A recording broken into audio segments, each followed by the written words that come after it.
या वादातून शिवानं क्रोधित होऊन कालभैरवाला उत्पन्न दिलं.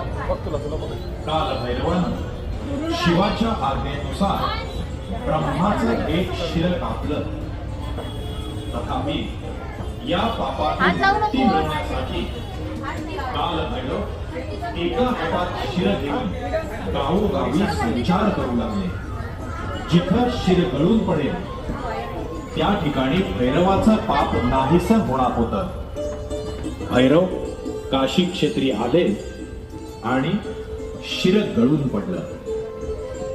भैरव पापमुक्त झाल्यावर शिर पुन्हा जोडलं गेलं.